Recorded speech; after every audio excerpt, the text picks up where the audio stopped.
Ladies and gentlemen, welcome back to another episode of Couple of Nukes. As always, I'm your host, Mr. Whiskey.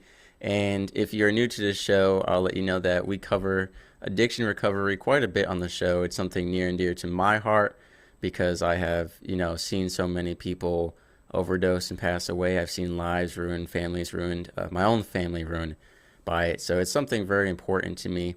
And we've covered a lot of different types of addiction because addiction isn't, we always think drugs or alcohol or maybe even pornography, which we've covered all three of those topics on the show. But are so many things out there that addiction is spreading to, especially with social media and technology, making it so much easier to go into these different worlds, to be distracted. And on the flip side of that, we see technology being used to help people in addiction recovery or get to addiction recovery. And we have two guests here today who are doing just that. Wanda, Webster, and Christopher Mack are here to talk about what they're working with and how they're using technology and literature to help people heal from trauma and recover from addiction. So would y'all please introduce yourself? Ms. Webster, ladies first, of course. Oh, good morning. My name is Wanda Webster. This man, Christopher Mack, was the inspiration for our program, which, because I'm a writer, I created. I'm an educator. I work right now as an educational therapist, work with children with special needs, creating individualized programs for them. But in the past, I've written several social emotional programs. So when I Mm. met Christopher, this was a new world for me I didn't know anything about. My curiosity, led me to hear him speak at many of these events. And a woman stood up and said, I love all this information, but why am I the way I am? And I Hmm. wanted to know the answer to that. Well, AA never really addresses this. So I started doing research and, started tying, connecting the dots between trauma and trying self-soothing behavior that's unhealthy. We Right. have healthy and unhealthy habits, but that's an unhealthy habit. And thus was the start of creating a program which turned into a couple of books here.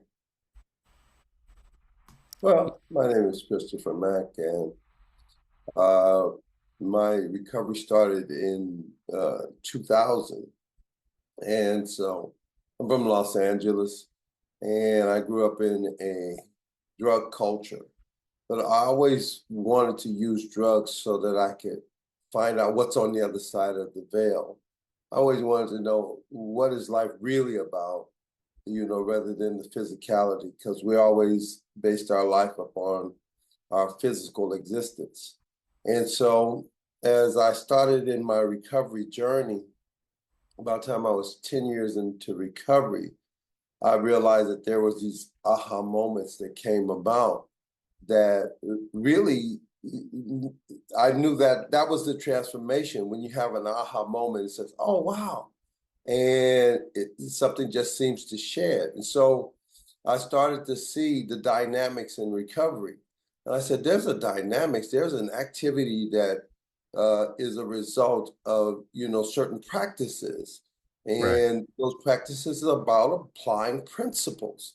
Principles, they don't apologize, they just work. Principle, like the Mm. principle of honesty, open-mindedness, willingness, those are some of the principles that govern some of the steps in AA. And so as I begin to understand these principles that work in my life, I said, wow, there is a dynamics to recovery. But it starts with the journey within. And so being with a brilliant woman, um, I was able to find out some things and learn a little bit more about myself. And the more I discover myself, the more I'm at home with me. And so that's how uh, she got the journey within, because of the dynamics of recovery. There is a dynamics. Well, we say the journey within, which is the first book, The Journey Within. Okay. Right. Uh, how many years sober are you? Well, in this September, I was 24 years. Uh, and I'm like Mr. Whiskey. I don't I don't think that recovery is just for substance. And most of the time people think, oh, recovery, that's what's up. But recovery is actually getting back that which is lost. And I believe it's the part of our nature that we lose when we are born because we come into this physical world and we forget some of the beautiful parts that we are. And we don't interact with that as we grow up. But if you're interacting with your mental, emotional body and it's in balance, then more power to you. However, there are certain things that will take you away, and you use them. We use them as coping mechanisms so that we can feel okay at any given moment. But I once had a sponsor, and he told me, he said, Christopher, like, why do you always have to feel good? And he said, Mm. sometimes you don't feel good. And that's okay. Sometimes I like to get back to just being okay. Yeah, everything y'all said really resonates with me. I know I recently actually went to New Jersey on a trip and did a photo shoot with Gina Economopoulos, and she had been on my show talking about her journey.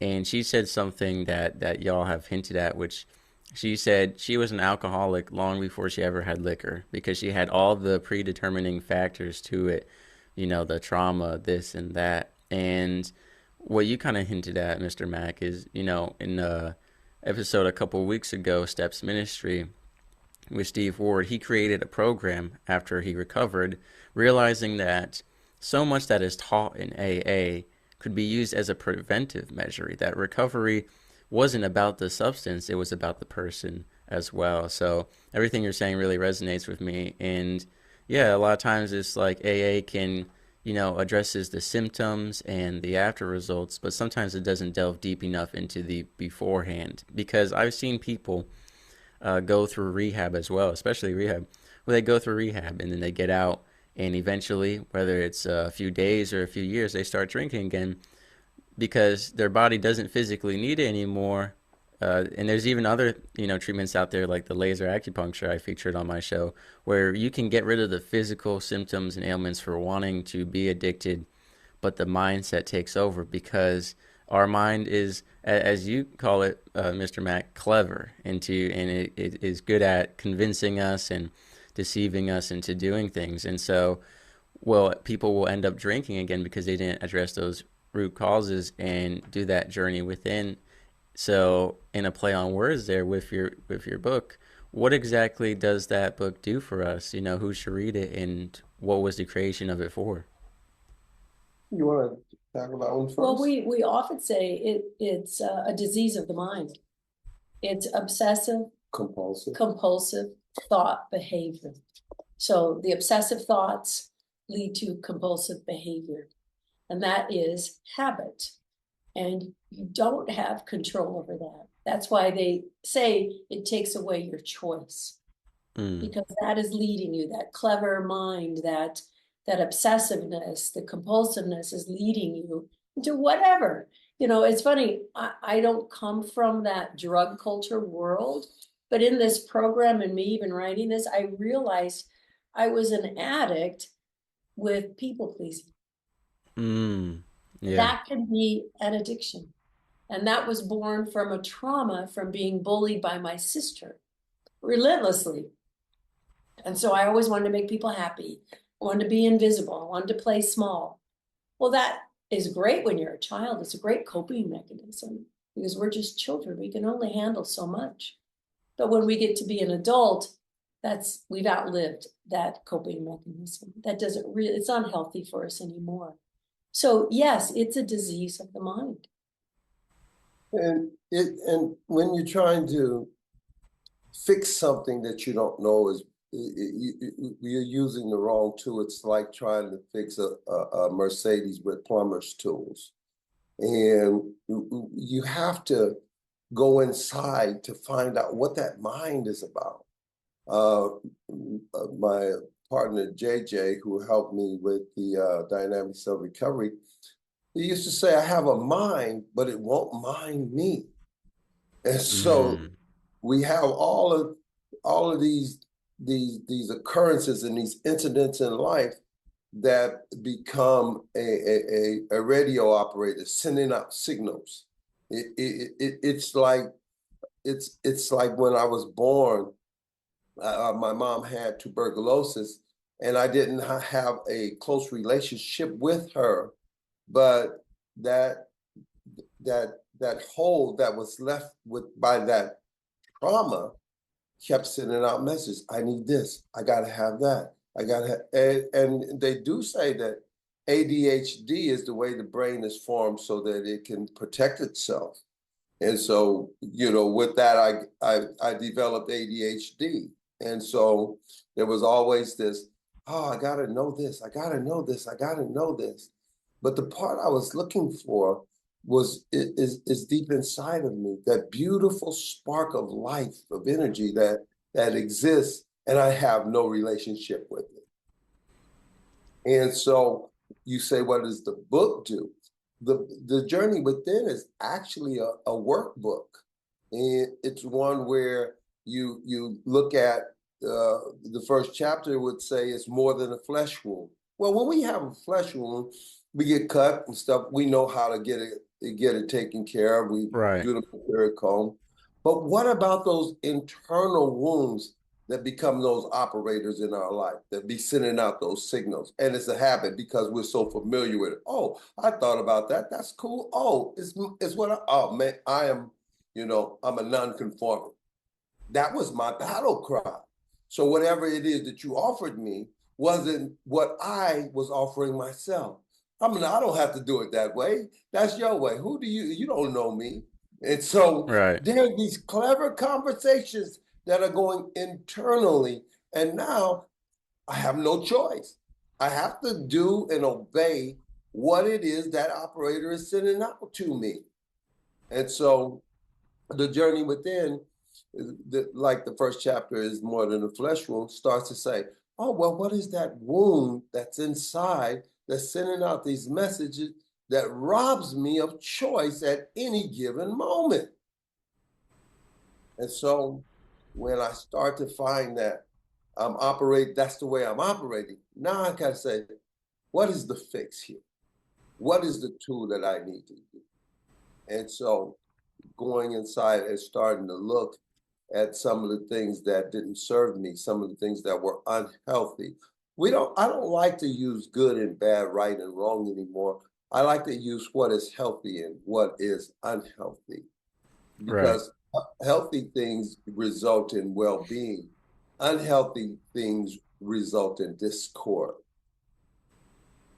No, I agree because I was gonna say Yeah, good and bad, they're justifiable. You can twist them around, but healthy and unhealthy, it's black and white. Either it is or it isn't. There isn't, well, maybe this or it's kind of that, so I completely agree. And I also agree that it's a journey because, there are so many layers to it. It's not just surface level because you can go to these programs and, you can look at some things surface level, but you need to really go a lot deeper because that root cause or those root causes, there could be layers of excuses of, even the protection mechanisms and coping mechanisms blocking you from that trauma.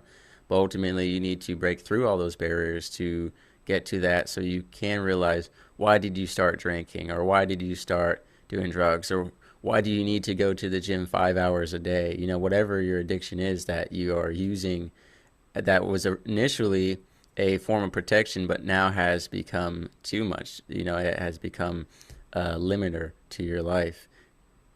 It has become a distraction. And it has become a distraction between what it is that you want, what it is that you need, what it is that you can accomplish. I think we come here, all of us come here alike. And guess what? That's what great potential. Potential is the greatest thing the human being has besides resilience. I say the great characteristics of being human is that we have resilience. And that means that we get a chance to make mistakes and start over. But we cannot start over if the question is obscured. And so we have to ask the question that becomes the flashlight to the dark halls of my mind. And the right question always produces a result that will be healthy for the individual.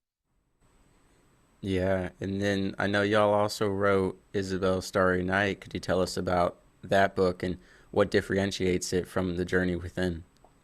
Well, I get messages in my dream state, and they kept telling me, kept showing me this fictional story of Isabel and traveling across the United States and putting the principles into action so that it's a visual for people to see, well, what does that look like to have introspection every day and how to utilize the principles in my life to transform darkness into lightness. And that's where the book came from. I resisted it for 2 years, mind you, but I eventually got the book written because I didn't think I was a good enough writer. But anyway, again, that clever mind that will tell you things and beliefs that are limiting, that aren't necessarily true. Right. And it takes a lot of resilience and courage to work through. We all have them. We all deal with them every day.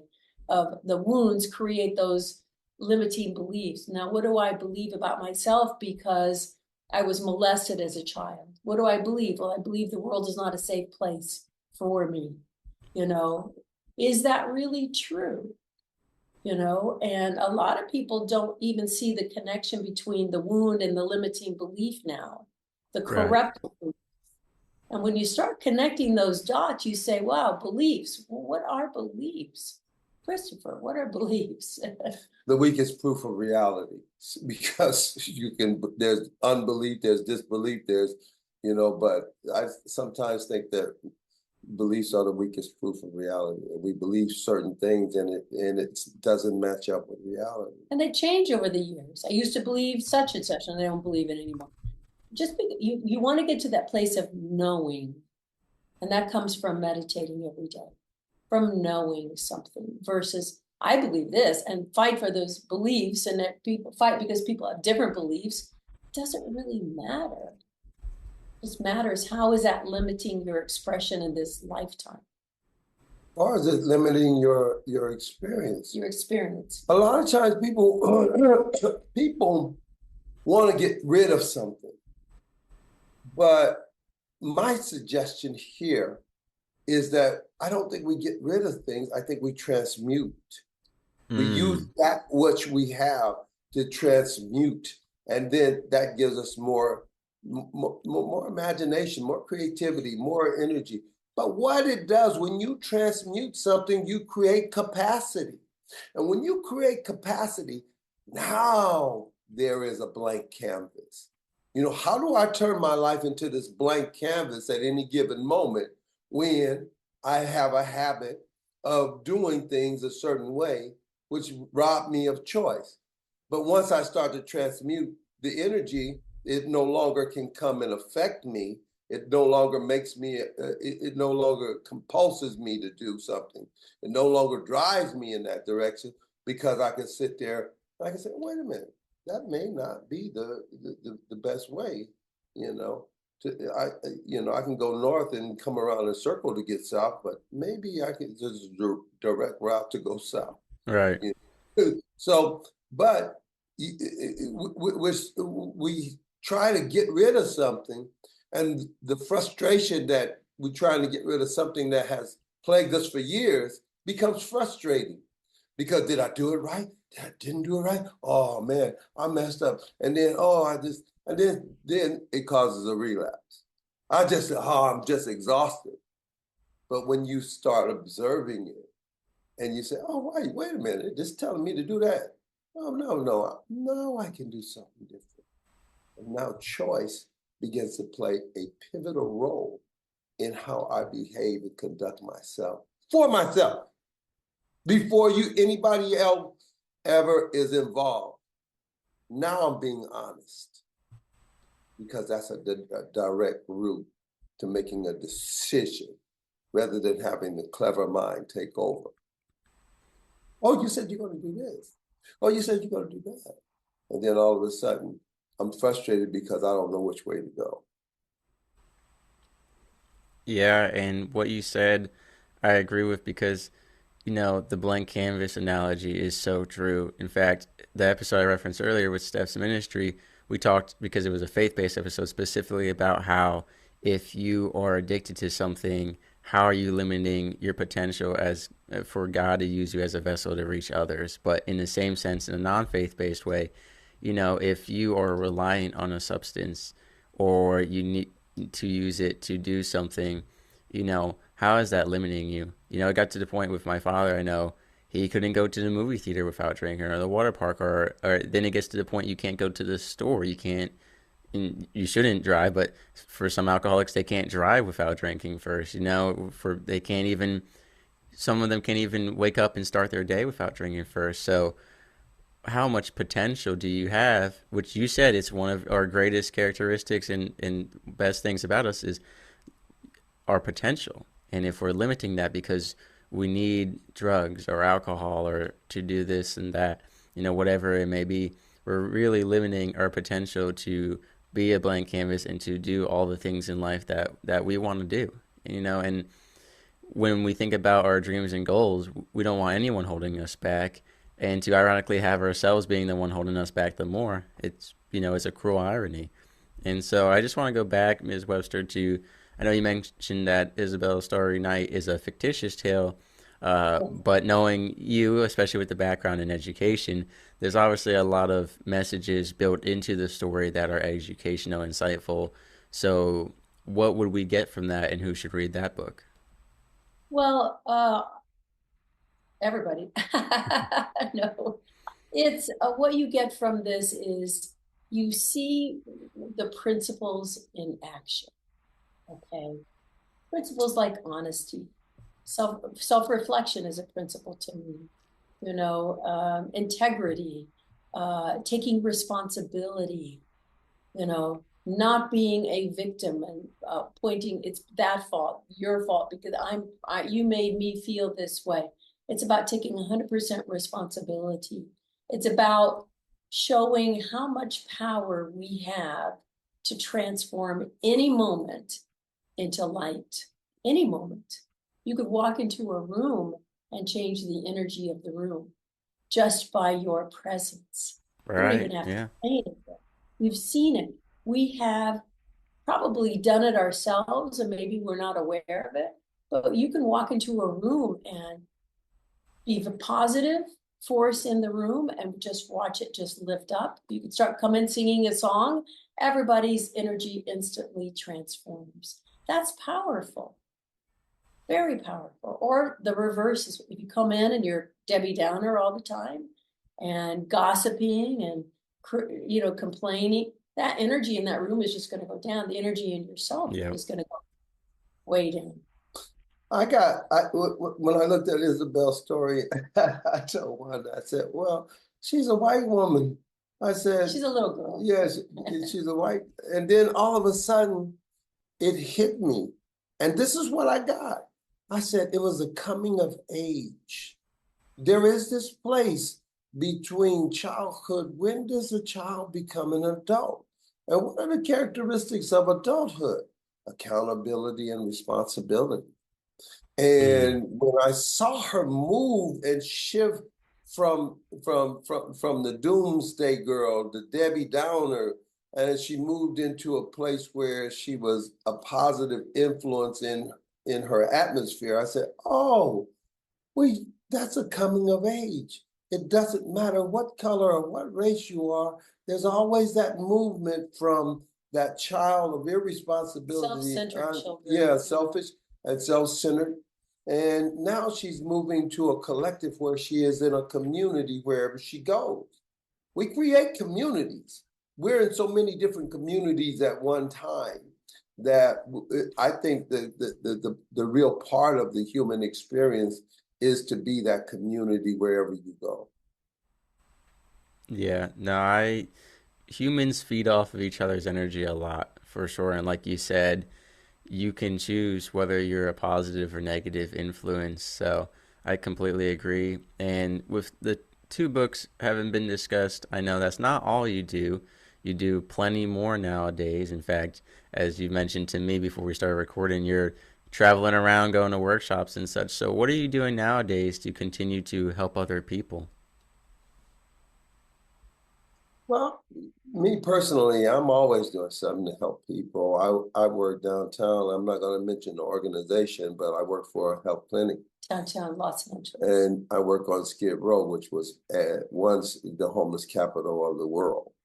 And, to help people to navigate to resources that would serve them rather than, cause them frustration. And it's a highly volatile situation because you have so many personalities that are in dire straits. And when you're desperate, anything goes. And so, you have people that walk down, they're naked. You have people that, are screaming and hollering. You have people that are cussing and fighting and everything. And you have to navigate through that. But you have to do it non-judgmentally. Because the minute you start to judge, your bias takes over and you're no longer in control. You're out of control because something else is guarding. Oh, they shouldn't act like that. They shouldn't be this. Oh, they shouldn't. You become a judge rather than a servant. And I'd rather stay in the capacity of a servant because as a servant, you could be more helper. As a judge, you're limited because you condemn something to execution. I agree. And Ms. Webster, did you want to share what your part in all of that as well? We do one-on-one consultations, like coaching with people. It could be one session, it could be several sessions. Working with them with the books is helpful because the journaling and the questions, deep questions, unlock the answer for each individual. And the answers, I don't have the answer for you or anyone else. The answer is inside of you. We're not anybody's healer or guru or anything like that, but we want to unlock that for the individual. The greatest gift that we're given in this lifetime is choice and free will. Every day we're bombarded with choices, how we're going to act, where we're going to go, what are we going to do, what are we going to work on. Choice all day long. And that's why it's important for us to work with people to say, what is getting in the way of choice? Choice is more than one option. And when you have a habit, that takes away your choice. So we want to bring freedom into the individual so that they're able to choose and progress in their life instead of fall back into old habits which are unhealthy for them. Right. And the more choices you have and the more power of your choices, the more potential you have. So Yeah, tying it all together. Yeah. think about that. Freedom, what is that? Everybody wants that freedom within, right? It just makes you feel wonderful and good. And there's so many opportunities that will open. So that's the place we want to get the individual. Right. We're not, the real answer lies within the individual so that they can be their authentic self. We don't tell anybody like I said, what's right or what's wrong. You try that for yourself so that you can see what is healthy. Is it giving you the freedom? Is what I'm doing giving me freedom? Is what I'm doing helping me to understand, or to be, the light in my life? Because sometimes we walk around thinking we're a bright light bulb, but we just a burnt out bulb that's dark and don't understand that we're dark. So it starts with the individual. We're not trying to fix anybody, but we're trying to say, hey, take a look at this. Take a look at this. You're much more than, how you're presenting this for yourself. You're much more. And so the question becomes the flashlight to the dark halls of my mind. What's your question? You have to ask that question of yourself. And once you find the right question in yourself, you're on a journey that is liberating. You're on a journey that is free. You're on that journey that says, oh, wow, that was something I used to always do. But wait a minute, it never worked out for me. And it always got me back here. I heard when you was talking about your dad couldn't, go. It started that way with cocaine with me. Oh, it was on the weekend. I had a job, Right. Then, then the weekend turned to Mondays. Then it was Tuesday. Then it was Wednesday. Now here I am. I'm in a culture that's consuming me, and I have to have it because what started out as a party favorite became a hostile takeover of what I thought I Mm. was, not even being what I could be. And so, I related, that resonated with me because I said, oh, it was just, oh, this is just a little fun and stuff like that. And then it turned to Right. this. And now, I live to drink and I drink to live, or I use to live and I live to use, it became that scenario. And none of that had anything to do with me. It was something that I just wanted to say, oh, I got to feel good. It was just like my sponsor said. He says, why do you always have to feel good? And that was a question that I use today so that I can get to a place of okay. A lot of times what we don't find is the balance in our life where nothing's going on and everything's okay. Yep. Sometimes I'm sitting and all of a sudden I'll hear in myself, I'm happy. And I'll look around and I'll say, wait a minute. I didn't just get a new girlfriend. I didn't hit the lottery. I'm happy. And it's in that little piece that I find this happiness being the greatest expression of my existence at that one moment. And I say, wow, I just heard that I was happy. Happiness is not an event. It's not an e-ticket to Disneyland. It's a state of being. Right. And I believe it's my natural state. And sometimes that's a choice. It can be a choice. It's I work completely agree. when you're not feeling it. But sometimes being of service to somebody else is the best way to raise your vibration, your frequency. You're feeling so down, go out and be of service. Help somebody else. And that's an endorphin release in your brain. Yeah, for sure. And for both for the coaching, for the books, and for more information about y'all, we're gonna have your website in the description below so that people can reach out, find out more about the dynamics of recovery, about the books, as well as both of y'all. I want to thank y'all for what you do and for coming on the show to share it to help people even further and for your continued work. Thank you so much. Thank you for having us, Mr. Whiskey. I really, really appreciate it. I see you, one dish at a time, serving humanity. So, and I commend you for that one. Sailing through the ocean blue, nuclear reactors my crew, guiding the ship, the stars as our guide, through the waves we ride, jokes and laughter fill the air. On this voyage we have to share, working together, side by side, as one family we will abide. In the heart of the ship we reside, nuclear operators with pride, powering the vessel with every stride. Our mission, a source of great pride.